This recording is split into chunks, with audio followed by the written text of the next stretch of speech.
या न्यूज बुलेटिनचे सहप्रायोजक आहेत गोकुळ. गगनबावडा तालुक्यातील निवडे चौकात रस्त्याच्या दुरवस्थेकडे लक्ष वेधण्यासाठी शनिवारी आक्रमक शेतकरी रस्त्यावर उतरले होते.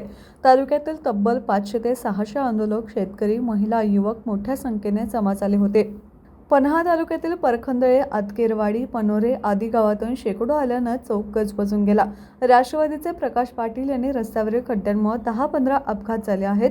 याची थेट जबाबदारी शासनाने संबंधित खात्याची आहे. एखादा गंभीर अपघात झाला तर मनुष्यवधाचा गुन्हा दाखल करू. 8 दिवसात डांबरीकरण न झाल्यास तालुकाभर चक्काजाम आंदोलन करण्याचा इशारा दिलाय. भिवाजी वरेकर यांनीही इशारा देताना सांगितलं की लोकप्रतिनिधींनी या प्रश्नाची दखल घ्यावी, अन्यथा त्यांनीही आमच्यासोबत उपोषणाला बसावे. गौरव पनोरेकर यांनी अधिकाऱ्यांना जाब विचारत प्रश्नांची सरबत्ती केली. ठोस उत्तरे देताना आल्यानं जनतेचा राग क्षणोक्षणी वाढत गेला.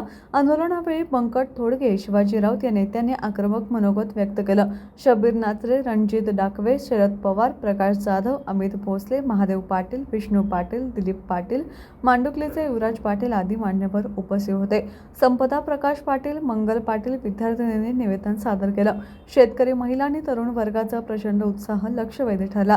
निवेदन तहसीलदार गोरे, सहाय्यक पोलीस निरीक्षक ज्ञानेश्वर वाघ यांच्या उपस्थितीत रस्ते विकास मंडळाचे अभियंता शिंदे, शुभम पाटील यांच्याकडे देण्यात आलं.